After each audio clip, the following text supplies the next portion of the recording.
What's up, everybody? I'm Adriana from SweetSister.love. Thank you so much for being here today.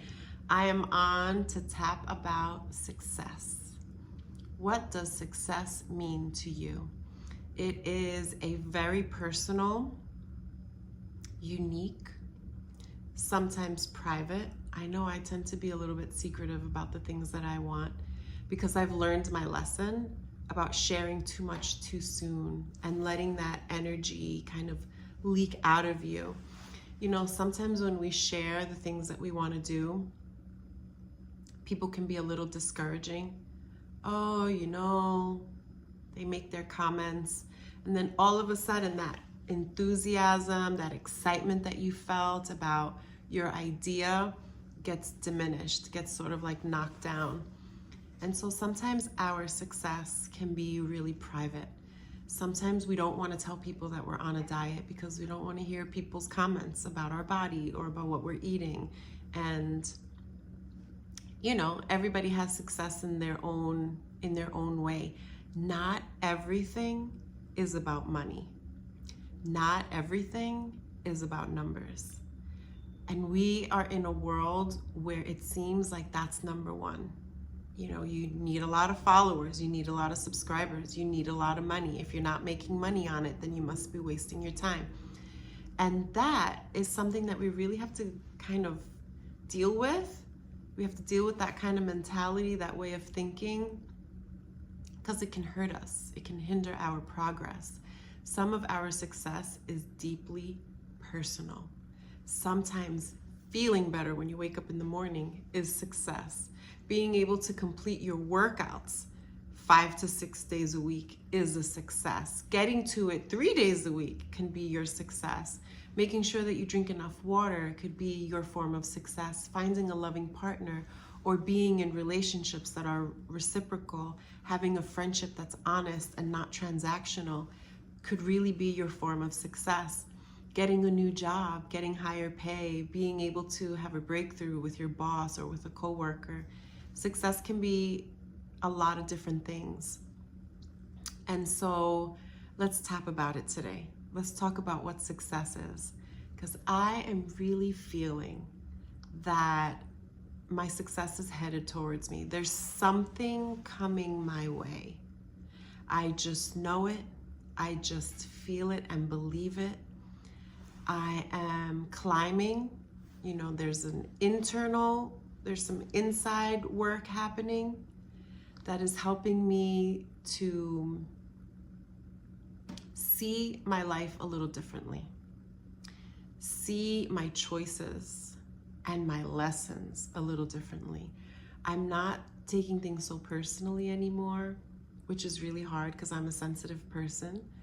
But I'm learning not to take things personally, and I'm learning not to give my mental space. Like I'm learning not to give my brain away so easily to things that are not priorities. Like, how long do you think about things for? Something happens, let's say anything at all, you feel uncomfortable about something.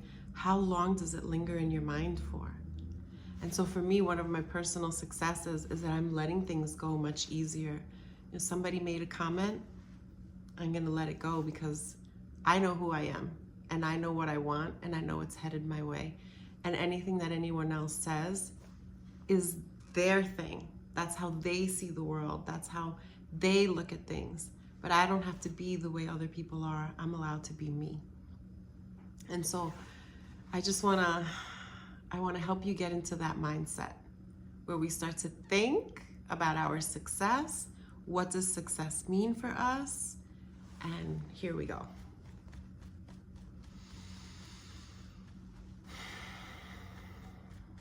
This has been one of my kind of like best tools, tapping. It's a way for me to feel what I feel, to face what I feel really quickly. And sometimes that's what delays our success, not being able to face what we feel. Like, I want to feel different. I feel one way, but I want to feel different almost immediately. I want to feel another way. I want to feel someplace else. I wish this thing was different. And what tapping does is it it gets you in contact with what's really there, and it can surprise you. And I like being surprised by my own capacity to heal and get over things. And nothing is perfect. I am not perfect. I make mistakes all the time, especially as a mom. That's where I really want my next success to come from. I want my sons to feel like I love them. I don't want it to just be a logical decision like, yeah, of course my mom loves me. I want that love to be felt and experienced, so that every time they have a conversation with me, they leave the conversation more confident in themselves instead of discouraged. And I think that sometimes I have old habits. I've inherited some things from my mom, from my dad, from the people around me, and I'm ready to change that so that I can have success with both of my sons, but specifically my older son, who is a lot like me. We are very similar. Like we have similar triggers. And when you share a trigger with your own child, they act as a mirror, and they will show you yourself. They will show you the worst part of yourself. They will show you the best part of yourself and everything in between. Because it's impossible that your kid is not like you. It's impossible that you're nothing like your parents. But we are allowed to be our own way. And so my success for this week, especially for today, is to uncover what is blocking me in my relationship with my sons. Why do I feel guilty? And why do I hold myself responsible for any little obstacle they face? I feel like that's on me, and I'm ready to have a breakthrough in this area. I'm ready for my older son to experience being around me as a pleasant and peaceful experience. That he's welcome in all the ways that he is, because he is welcome in all the ways that he is. I love my kids, and I want so much for them to experience success. And I think I don't really know what that means for them. Like, they also live in a world that measures success through money. You know, whoever has the biggest toys, the most toys wins. And living in a world as men, because they are young men, but living in a world where your masculinity is measured by how big, strong, tough, and rich you are. You know, in any place where you are not those things, you're going to be challenged. And perhaps I'm holding them also to that standard that is a made-up thing. And maybe if I just allowed them to be human beings and let them have their process, all of those other feelings could kind of subside, you know?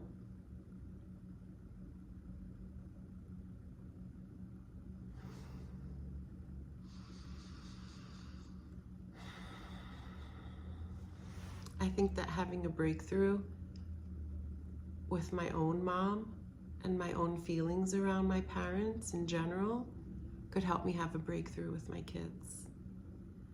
And I would feel really successful if I felt welcomed by my mother. And it may not be so easy to ask for that, because my mother loves me. I know my mother loves me. I feel her love and respect. But there are ways about us that don't really work. You know, that our relationship could certainly handle some improvements. And I think that if I took that pressure off of my mother and I became radically responsible for mothering myself, because at my age and where I am, I can now do that. I can now be my own mom. I can be my own source of support, financial, emotional, and spiritual. I know how to navigate a lot of things, and it is possible that I can reparent myself and that I could be whole, feel myself as whole and complete as I am, and be able to offer for my mother a sense of safety and welcoming too. Because I knew my grandmother. I mean, I know exactly where this comes from. And so perhaps I dare to break that inheritance, the inheritance of attitude, you know, the form of raising children, being tough, always judging, and kind of parenting with an iron fist, not realizing that those kinds of things hurt our children, and that those kinds of things are the things that get passed on generation to generation, and that I have the power to break that now. And when I break that now, I break it for my mom. I discontinue that level of lineage, like that legacy gets severed. And it leaves room for a legacy of kindness, of teamwork, like a family that works together, that prospers together, that enjoys a similar attitude towards health and well-being, so that, you know, even sitting at a holiday table is not like an argument about what food is on the table, that everyone's likes and dislikes are considered, and that we would never even imagine not to serve vegetables on the table because, I mean, that's who we are, that's what we do. That we would never even dream of judging someone's appearance or talking behind each other's back when they're going through a difficult phase. And I think that it's about time for me to unlearn those habits passed down from my grandmother and possibly even her mother. And that maybe the harshness that I'm judging myself for now goes back really far. And the fact that I am aware, the fact that I've made those similar mistakes, and that I'm aware that I've made those similar mistakes, and that I'm willing to look at them and really put a stop to it already. Because here's the deal. My sons are adults. They are adults, and if they have carried on any aggressive, violent, negative thinking, self-harming habits, you know, self-sabotaging habits, if in any way they adopted that or adapted that into their way of being, perhaps the power lies in me not doing that to myself anymore, and being radically different with how I relate to them, how I engage with them, because it's never too late to show someone love. It's never too late to change. And maybe me changing helps my mother and my children heal. Maybe it helps my entire community, that I recognize the ways in which maybe I'm too harsh, or maybe I'm too judgmental.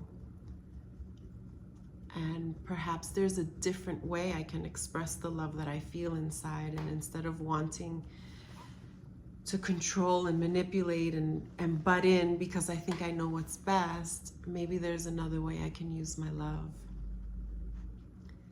And I could have success in that area because it would be well received, it would be appreciated. Maybe it's worth it for me to learn the ways in which I want to be loved, the ways that I wish I could have received love, and then I begin to give that to myself, because when I give that kind of love to myself, it's very easy for me to hear how other people need to be loved. But if I don't get what I want, maybe that makes us stingy. I don't get what I want, so why should you get what you want? And in the parenting role, like if My mother didn't give me what I want. Why should I give my kids what I want? Oof, that sounds so ugly. And I don't want that. I want to receive love in the way that I need it. And I want the people around me to receive love in the way that they need it. And if I can be the person to give it to them the way that they need it, it's a win-win. Because respect is a big part of love. Respect goes hand in hand with love. Love is not just a feeling, it's an action.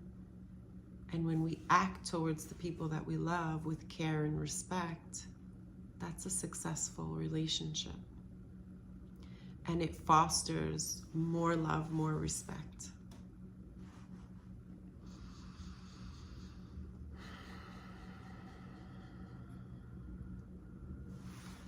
Even though things aren't perfect, I'm open to having success as a parent to my sons.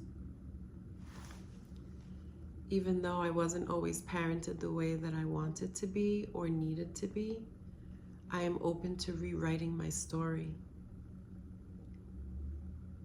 I'm open to rewriting the story that I have about my mom, the story I have about myself, and the story that I tell about my sons. Even though I don't feel like I've had a lot of success as a parent, I'm open to now having more success than ever. And I break that belief that my job is over as a parent. My job is never over as a parent. And even with adult children, we can grow, we can change, and we can do better and be better.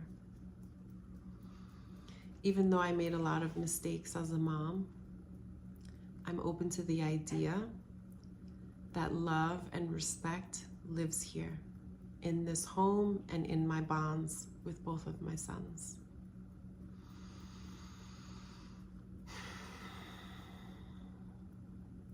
I love and respect myself.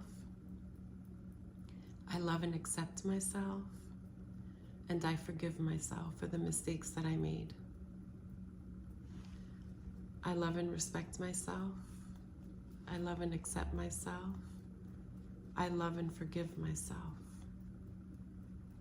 And today I declare that I am changing, that I am changed, that who I am as a mom is about to evolve. The evolution has begun because I am aware.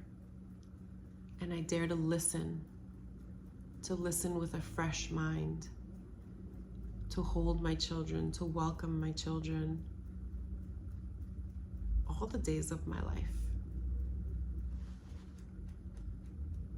I dare to be a good daughter, and I challenge myself that the better daughter I am, the better I am as a daughter, the better my sons are as sons. The better sister I am, the better friend I am, the better employee I am, the better yoga teacher I am, the better chef I am, the better wellness teacher I am, the better writer I am. I am a better writer when I improve who I am as a daughter and who I am as a mother. I accept that those things are not separate, that they are very much related, and I accept full responsibility for how I show up and for how things turn out. Because my life is mine, and I am the artist, I am the shaman of my life, which means that I am in co-creation. I am not reliant or dependent on anything outside of myself.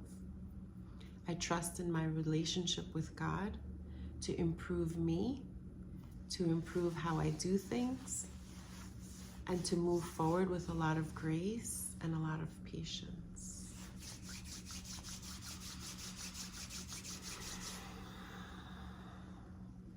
I love and respect myself. I love and accept myself. I love and accept my mother. I love and accept my sons. I respect the relationships that I am forming now and in the future. and I forgive myself for my past mistakes. All is forgiven. All is forgiven because today I am brand new. Thank you so much for tapping with me. Thank you so much for being here. Please give this video a like and a share. Subscribe to the channel, Students of Starting Over. You can also subscribe to my monthly newsletter, First Fridays. You can go to sweetsister.love for that. And please also subscribe to my Substack, Single and Happy. Have an amazing day.